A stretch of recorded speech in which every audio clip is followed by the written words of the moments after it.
रोशनी, अब तेरी शादी की उम्र हो चुकी है। सब तेरे लिए लड़का देख रहे हैं और तू है कि 8-9 बजे बिस्तर से उठ रही है। मम्मी, क्या आप भी सुबह सुबह ज्ञान दे रही हो? सोने तो दो कम से कम। क्या करें, अब तेरी हरकतें ही ऐसी हैं। चल अब बिस्तर छोड़ और मेरे साथ खाना बनाना सीख। ना, मैं नहीं बना रही खाना वाना। आप प्लीज जाइए ना यहाँ से। रोशनी की बातों से निराश होकर निशा वहाँ से चली जाती है। निशा, तुम रोशनी को घर का कामकाज क्यों नहीं सिखाती? अगर यही हाल रहा फिर तो 2 दिन में उसके ससुराल वाले उसे यहाँ छोड़कर चल देंगे। मैं तो बहुत कोशिश करती हूँ उसे घर की जिम्मेदारियां सिखाने की, लेकिन वो मेरी सुने तब ना। आप तो जानते ही हैं ना कि वो कितनी जिद्दी है। हमें निशा के लिए एक ऐसा लड़का ढूंढना होगा जिसका भरा पूरा परिवार हो। सास ससुर से लेकर जेठ जेठानी देवर ननद सब हो। यहाँ ना सही, लेकिन शादी के बाद उसे वहाँ अपनी जिम्मेदारियों का एहसास जरूर होगा। कुछ दिनों के बाद रोशनी का परिवार उसके लिए लड़का देखना शुरू कर देता है और एक दिन चिराग नाम का लड़का रोशनी को देखने अपने परिवार के साथ उसके घर पहुंच जाता है।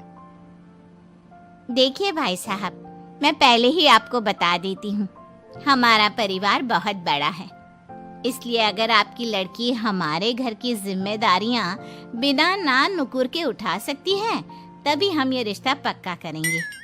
अरे ये भी कोई बोलने वाली बात है बहन जी।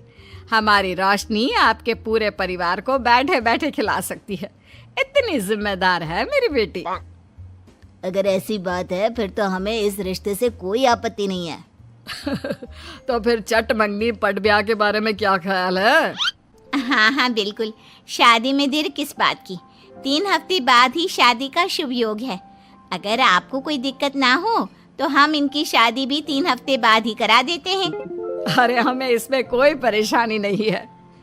इस तरह दोनों परिवारों में शादी की तैयारियां शुरू हो जाती है और कुछ ही दिनों बाद रोशनी की शादी चिराग से करा दी जाती है। शादी के बाद बहू, इनसे मिलो।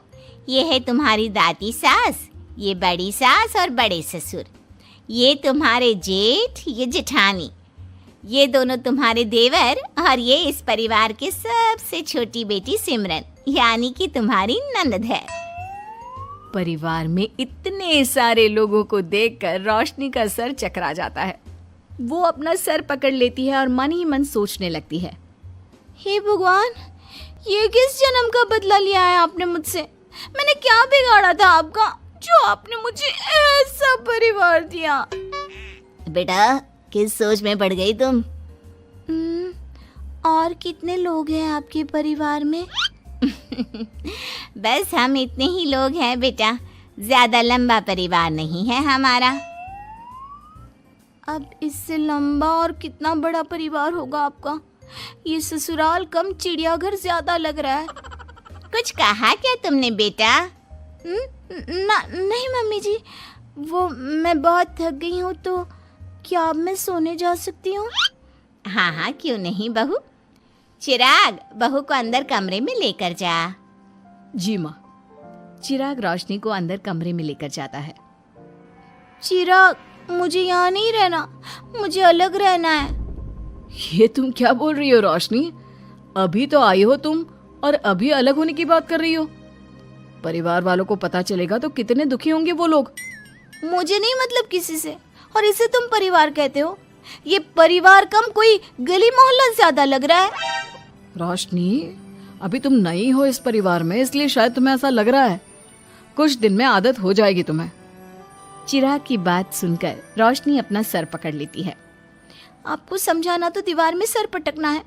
मैं सो रही हूँ, लाइट ऑफ मत करना, मुझे अंधेरे में नींद नहीं आती। इतना बोलकर रोशनी बिस्तर पर लेट जाती है। रोशनी को देखकर चिराग का मुंह खुला का खुला रह जाता है। वो भी पैर पटकते हुए बिस्तर के दूसरे कोने में अपना मुंह मोड़कर सो जाता है। अगले दिन, देवरानी जी, आप उठ भी जाइए, सुबह के 6 बज चुके हैं। सोने दो ना मम्मी, क्यों परेशान कर रही हो? देवरानी जी, मैं आपकी मम्मी नहीं जेठानी हूँ। सुबह सुबह क्या मजाक है मम्मी?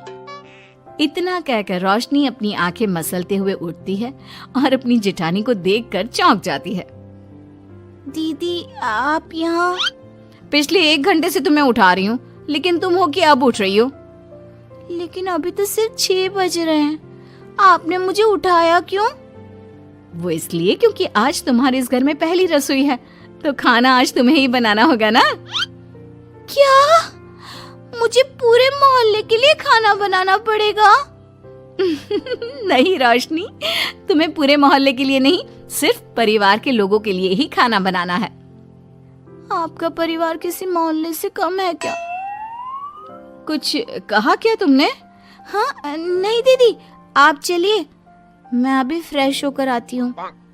आरती वहां से चली जाती है, जिसकी थोड़ी देर बाद रोशनी भी रसोई में जाकर मजबूरी में सबके लिए खाना बनाने लगती है। पूरे 2 घंटे मेहनत करने के बाद उसका खाना बनकर तैयार होता है। वाह बहू, खाना तो बड़ा स्वाद बना है। सच में बहू, तुमने भले ही बहुत देर लगाई खाना बनाने में, लेकिन खाना बहुत स्वादिष्ट बना है। आपके हाथों में तो जादू है देवरानी जी। मैं तो कहती हूँ अब से रोज आप ही खाना बनाया कीजिए, क्यों मम्मी जी? हाँ हाँ बेटा, बिल्कुल ठीक कहा तुमने। रोशनी, आज से रोज तुम ही खाना बनाना। ये सुनकर रोशनी चौंक जाती है। खाना खाने के बाद सभी लोग रोशनी को शगुन का नेक देते हैं और फिर अपने अपने रूम में चले जाते हैं। क्या यार रोशनी, इतना टेस्टी खाना बनाना जरूरी था क्या? अब फंस गई ना तू। ये सब माँ पापा की वजह से हो रहा है, उनके कारण मुझे ये सब झेलना पड़ रहा है। रोशनी गुस्से में अपने रूम में जाती है और अपनी माँ को फोन मिलाती है। मम्मी, मैं आपको कभी माफ नहीं करूंगी।